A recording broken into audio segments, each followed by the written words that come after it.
पाहुयात पुढची बातमी। आदिवासी विद्यार्थ्यांच्या उपोषणाचा 14वा दिवस आहे। 14 दिवसांनंतर सरकारकडून आदिवासी मंत्री अशोक उईके उपोषणकर्त्यांची भेट घेणार आहेत। आदिवासी विद्यार्थ्यांच्या मागण्यांवर सरकार आज काय भूमिका घेणार? लेखी आश्वासन आणि मागण्या मान्य केल्याशिवाय उपोषण मागे घेणार नाही अशी विद्यार्थ्यांनी भूमिका घेतली आहे। आदिवासी मंत्री सकारात्मक भूमिका घेतील अशी उपोषण करणाऱ्या विद्यार्थ्यांची अपेक्षा आहे। याविषयी त्यांच्याशी बातचीत केली आहे आमचे प्रतिनिधी अमोल धर्माधिकारी यांनी। पाहूयात। सलग 14 दिवसांपासून आदिवासी विद्यार्थ्यांचं पुण्यातल्या मांजरी येथे उपोषण सुरू आहे। काही विद्यार्थ्यांची प्रकृती सुद्धा खालावलेली आहे। काल आदिवासी मंत्री यांनी काही यांच्या ज्या मागण्या होत्या त्या संदर्भात प्राथमिक एक भूमिका घेतलेली आहे, पण तरी सुद्धा विद्यार्थी हे उपोषणावर ठाम आहेत। आंदोलन त्यांचं आताही आपल्याला सुरू असल्याचं पाहायला मिळते। जवळपास 4 विद्यार्थ्यांची प्रकृती आहे ती सुद्धा बिघडलेली आहे, त्यांना रुग्णालयामध्ये दाखल केलेलं आहे। आता काही वेळानंतर आदिवासी मंत्री अशोक उईके हे या विद्यार्थ्यांची भेट घेण्यासाठी येत आहेत आणि त्यामुळे मंत्र्यांच्या भेटीनंतरही आता हे उपोषण मागे घेतलं जाणार का हे सुद्धा पाहणं महत्वाचं असेल। आपल्या सोबत विद्यार्थिनी आहेत। आज आदिवासी मंत्री येत आहेत, काय अपेक्षा आहेत? खरंच तोडगा निघेल असं वाटतंय का आज? आय होप सो निघू शकतो। माहित नाही आता ते कशासाठी येत आहेत की नुसतं भेट देण्यासाठी येत आहेत। इथून मागे पण आम्ही आमचे प्रतिनिधी 2 वेळा मंत्रालयात गेले होते, त्याच्यावर पण त्यांनी काही तोडगा काढलेला नाही। आता इथं येऊन ते काय करतील आय डोंट नो, पण बघू आता। काय तुमच्या मागण्या काय असतील? जर मंत्री इथं आले तर त्यांना काय तुम्ही सांगणार आहात? आता त्यांनी काल स्टेटमेंट दिलं होतं की स्थगित केलाय GR म्हणून, पण आम्हाला आश्वासन नको, आम्हाला पाठपुरावा म्हणजे लेखी पाहिजे आम्हाला रिटर्न मध्ये। आणि आमच्या मेन मागणी आमची अशी की जरी बाकीच्या मागण्या मान्य केल्या तरी 12,500 जी पेसाची भरती ती लवकरात लवकर झाली पाहिजे। आणि जी सेंट्रलाइज किचन पद्धती ती पण बंद झाली पाहिजे। आणि जे बोगस आदिवासी ज्यांनी आमच्या जागा बळकावल्या आहेत त्यांच्यावर कारवाई झाली पाहिजे। जागा बळकवल्या आहेत त्यांच्यावर सुट्टी जावी। विद्यार्थीनी आपल्या सोबत आहेत। आज मंत्री येतात जवळपास 14 दिवसांनी। याआधी तुम्ही 2 वेळा भेट सुद्धा घेतलेली आहे, तोडगा निघालेला नव्हता, पण आता प्रत्यक्षात मंत्री तुमच्या या उपोषणस्थळी येतात। काय वाटतं मार्ग निघेल?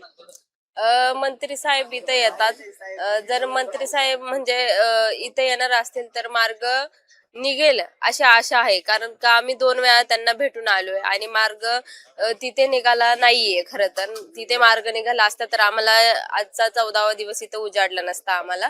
त्याच्यामुळे आज जर इथं ते येणार असतील तर कदाचित ते आमच्या मागण्या सोडवतील।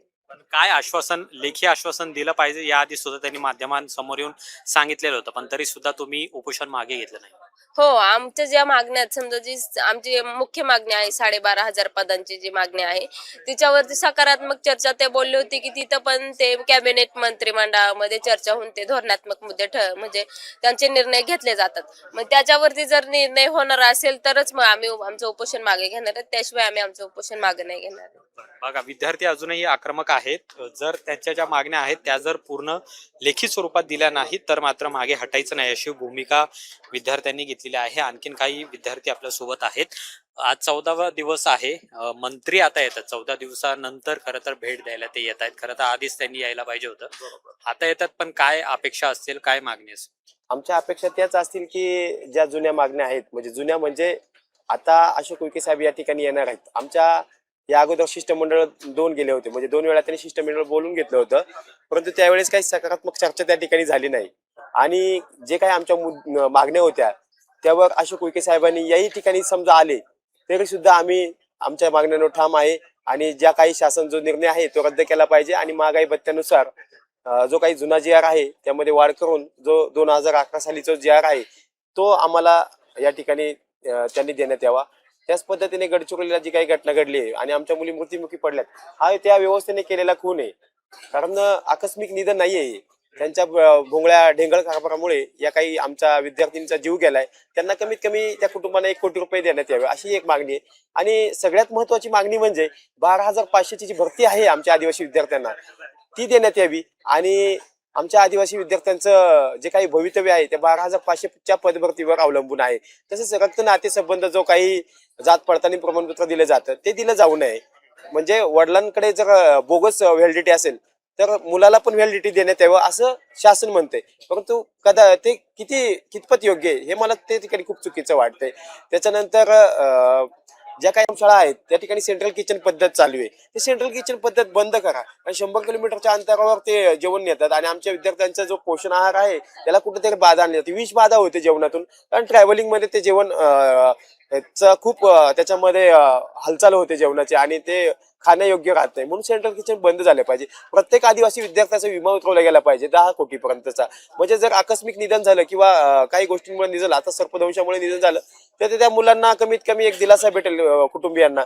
त्याच पद्धतीनं ज्या काही आदिवासी विद्यार्थिनी आहेत किंवा विद्यार्थी आहेत ज्या शाळेत शिकतात त्या ठिकाणी CBSE पॅटर्न जो आहे असं दर्जेदार शिक्षण देण्यात यावं. म्हणजे आमचा आदिवासी विद्यार्थी पुण्यासारख्या ठिकाणी असेल, मुंबईसारख्या ठिकाणी असेल, अशा ठिकाणी तो तग राहील आणि शिक्षणामध्ये अधिक उच्चांक गाठेल.